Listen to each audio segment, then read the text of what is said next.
Hello students, today we are going to learn biology experiments of 12th standard. So let's begin with experiment number 1, that's dissection of a flower and display of whorls.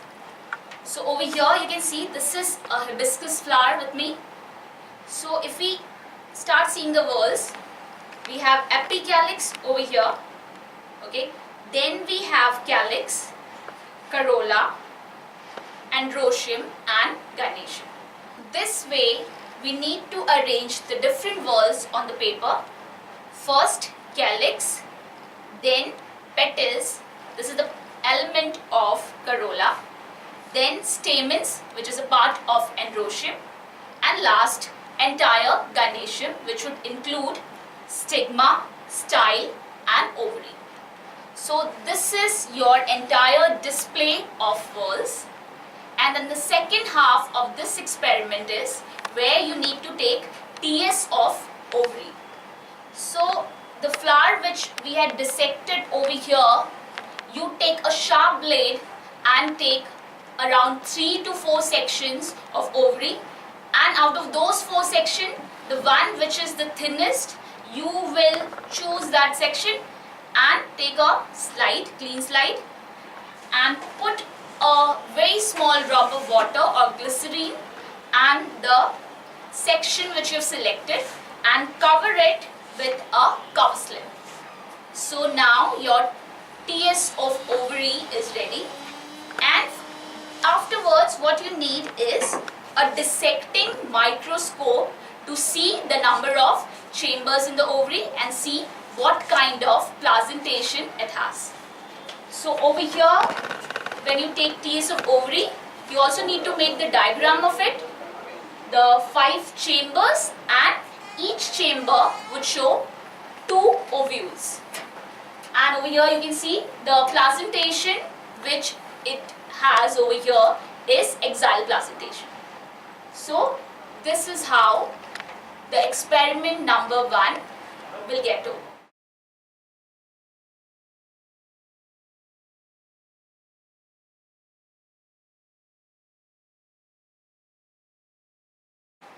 Experiment number 2, preparing a temporary mount of onion root tip to study mitosis. So in this experiment, we need to take around 4 to 5 onion root tips, and the first procedure for this experiment is you thoroughly wash the root tips around 3 to 4 times to remove all the traces of alcohol. Then next thing, after washing, you will require 1 normal HCl. So take around 3 to 4 ml of 1 normal HCl and heat these root tips with 1 normal HCl for some time till the root tips become soft. Next step would be allow this to cool, and again you need to wash 3 to 4 times to remove HCl. After this, what we need to use is a stain called acetocarmine. Acetocarmine is a nuclear stain which will stain the nucleus in this mitosis experiment. So over here, your next step depends on the concentration of acetocarmine. If your acetocarmine is concentrated, you can use it without heating the root tips with acetocarmine. But if you feel that acetocarmine is dilute, you take the root tips and heat it gently till the root tips become dark. Then you take a slide and transfer your root tips on the slide, and there you discard the rest of the portion and take only the part which is darkened, the end of the root tips. Then we need to prepare a squash with this, and the final step after preparing the squash, you need to put a cover slip, a clean cover slip, and from the back of a needle or from the back of, you can take a pencil, and with that you need to make the surface flat. So this is the end of slide preparation is over, then what you need to do next is, once your slide is ready, what we need to do is, you take a compound microscope, observe the slide under 10x first, and then shift the lens and observe the slide under 45x.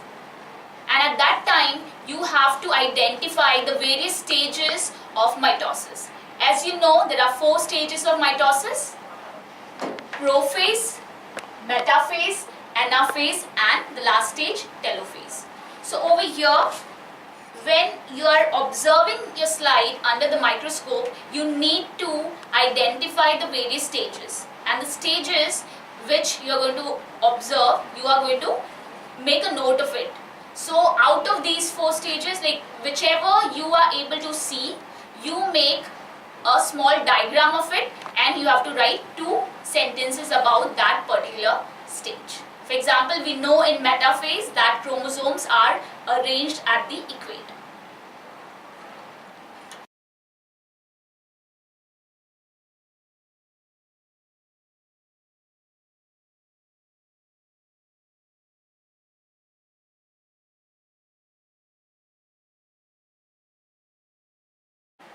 Now we'll do experiment number 3. In this experiment, we study pollen germination on a slide. So for this, what we are using is periwinkle flowers or catharanthus flowers. And apart from catharanthus flowers, we are going to need a nutritive medium, and that's going to be 20% sucrose solution. So what you need to do in this experiment is, you take a clean slide and then put a drop of sucrose solution at the center of the slide. Okay, this way. And then we need to collect the pollen dust from periwinkle flower. So for this, I'm just dissecting the flower from the center, as this flower has got epipetalous stamens. So this way I've dissected, and then I'm going to collect the pollen dust on the drop of sucrose which I've taken on the slide. Then what you do is simply tap on the drop of sucrose which you've already taken on the slide and collect the pollen dust on the slide by tapping like this. Okay, and then we need to prepare a humidity chamber. So for this, you take a petri dish, take a blotting paper, make that blotting paper wet, and this moist blotting paper I'm placing on the petri dish like this. I place that moist blotting paper on the petri dish. Then this slide which we had prepared, we place it on the petri dish. Then we put the lid and keep this setup aside for around 20 to 25 minutes. And after 25 minutes, what we do is we remove the slide and we take a clean cover slip and place it on your pollen dust. Okay, and whatever extra solution is there on the sides, that you wipe it with a blotting paper. Next, we need to use a compound microscope to view our germinated pollens. So you use 10x and then you observe your slide under 10x, the low power, and you will see after 25 minutes of keeping the slide with the sucrose solution, this is the earlier stage of the pollen where it was in the ungerminated stage, and then after applying the nutritive medium, after supplying the nutritive medium, the pollen grains will germinate after around 20 to 25 minutes. So here we can see the outermost part of a pollen grain, the outermost layer, the thick layer exine. Then we have the next layer, the thin layer, which is intine, and you can see a pollen tube coming out of the germ pore. So this experiment, you prepare the slide and you make these two diagrams and note down your observation.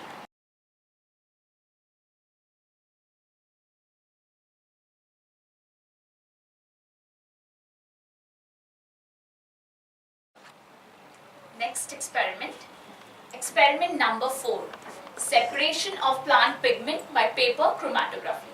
So this experiment will have its setup. So what you need to do is, you need to identify this experiment. You don't have to perform the experiment. In this experiment, you will be writing the aim, observation and conclusion. So this is an experiment where you just comment on the experimental setup. So performing part is not involved in this experiment. Simply identify the experiment, that this is the experiment to separate plant pigment using paper chromatography. Observation, as you see these 4 kind of spots. Okay.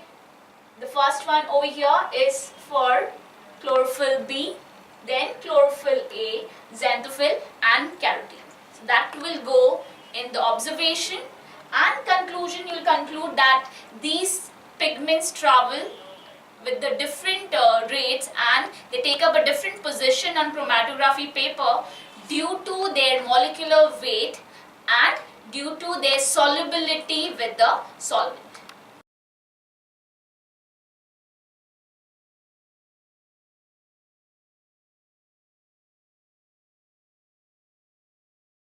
Experiment number 5. This experiment is about demonstration of anaerobic respiration in germinating seeds. Similar to experiment number 4, it means here you don't have to perform anything. You have to see the experimental setup, identify the setup and write aim, observation and conclusion on it. Okay, so this is how you identify this setup, and you write the aim, that is to demonstrate the anaerobic respiration in germinating seeds. Then you write your observation. Observation, we write that the level of mercury goes down after introducing the germinating seeds in the test tube. Point number 2 in observation is, after introducing the KOH pellets, the level of mercury rises again. So this is going to be your observation. In conclusion, we write, as there was no air in the test tubes, but seeds release CO2, and due to CO2, the level of mercury goes down. And once we introduce KOH pellets in the test tube, the level of mercury rises again. As we know, KOH is going to absorb the CO2. So this proves and this indicates that seeds respire anaerobically without the presence of oxygen.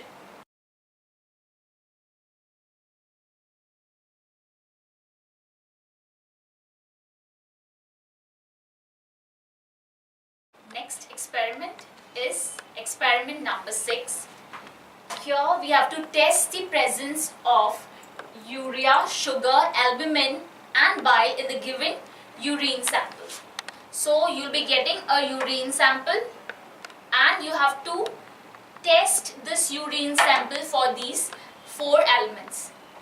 So we start with the test number 1, that is the test for the urea. Okay, test for urea, how we perform is, we take 5 ml of urine sample, then we add just 2 drops of phenolphthalein and a pinch of soybean flour. I'll repeat it again.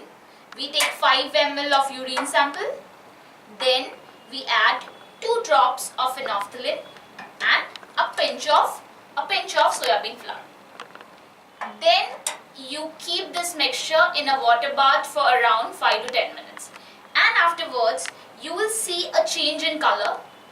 You will see that mixture has turned pink. So this is going to be your observation.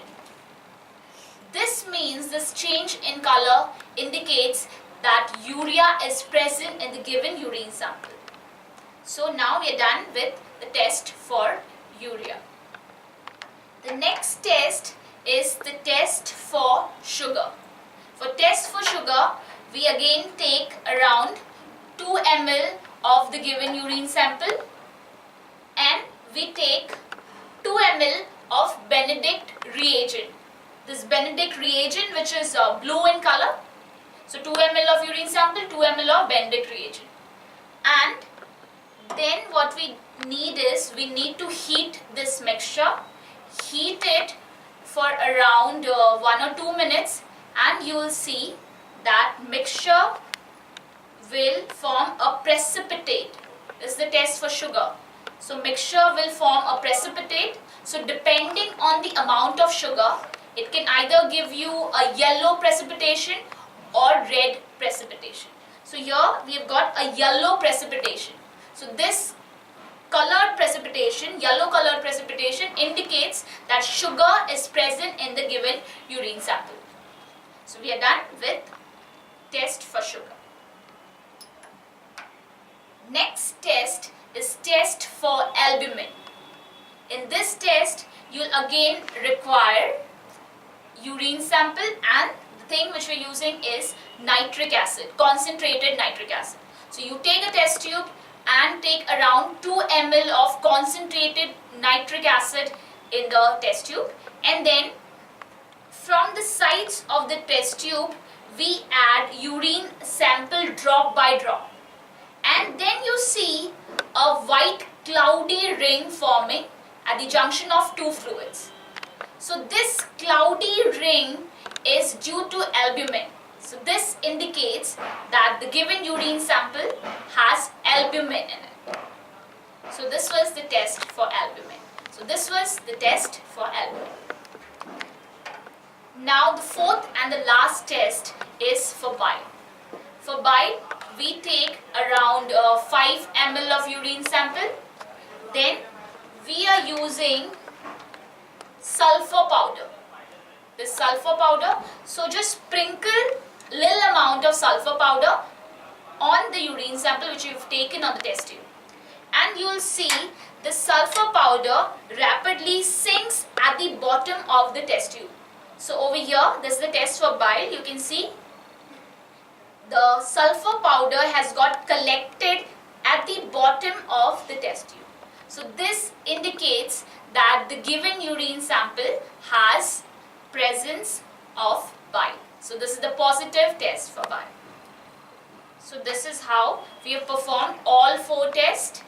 So in this you will be making an observation table, like the test, like how you performed the test, what was your observation and inference. Along with that, you also need to give any 2 clinical significance for each test, for urea, sugar, albumin and bile.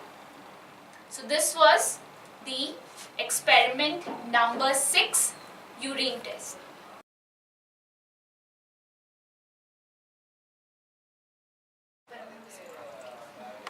Next, experiment number 7.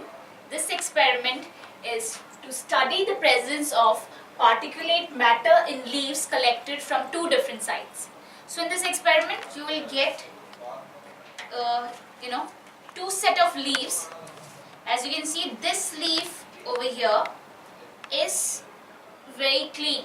Okay, so by looking itself, you can make out that this leaf is taken from such an area which is not polluted.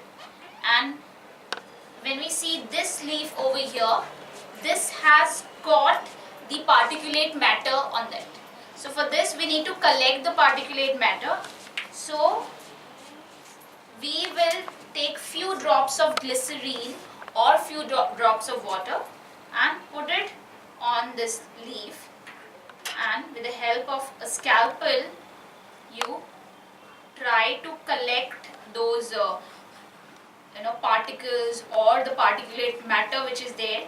Then you take a clean slide and transfer this onto the clean slide.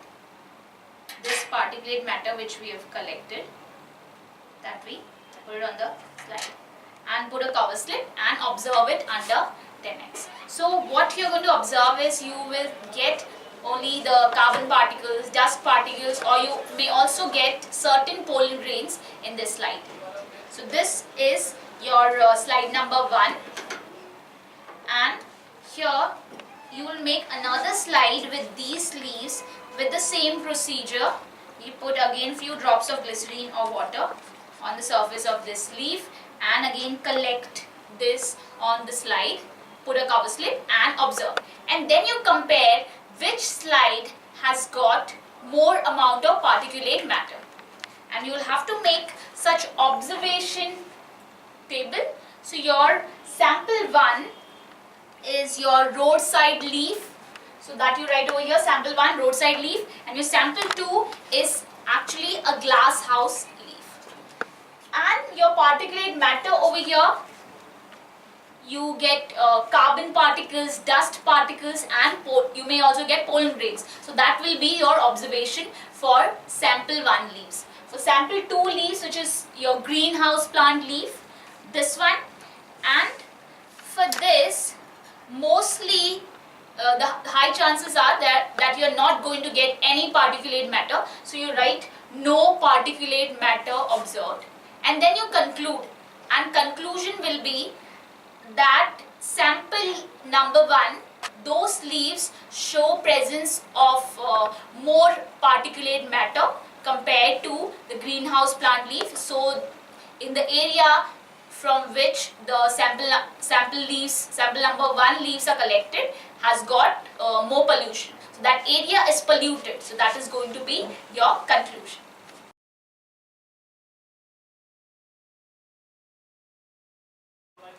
Next experiment, experiment number 8. This experiment is about studying the pH and clarity for various water samples. So you will get 2 water samples and you have to determine the pH of those water samples. So over here, suppose this is water sample 1 and water sample 2. You will get this kind of pH strip. Okay, this has got its range from pH 1 to 14. So you remove one strip from here and dip it in the water sample and then see the color change which you get and compare it with this strip. And then you make this kind of observation table for sample 1 and sample 2. So suppose the pH of sample 1, what we got was 6.5, and for sample 2, 8. So this is slightly acidic and this is going towards alkaline. So it's alkaline water. And along with this, along with determination of pH, you also need to determine the clarity of samples. So over there, again you get 2 samples, 2 water samples to determine the clarity of those water samples. So for this, we need something called a Tyndall effect box. Okay, this experiment is done with the help of this box, which indicates the Tyndall effect. We know when there are suspended particles in a water body or in a water sample, when the light falls on it, those particles are going to scatter. So you need to place your water sample inside this box. From one side, we'll have such small holes on both the sides, one on the front side and one on the back side. From one side, we will pass the light using a torch, and the other side is to view the scattering, whether there is any kind of scattering. So that the same thing you'll perform for both the samples.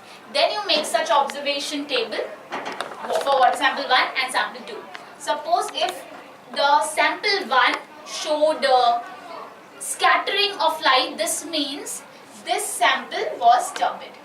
And sample 2, if you did not observe any kind of scattering, this means it was a clear sample. So this is what you need to do in this experiment for study of pH and clarity for water samples.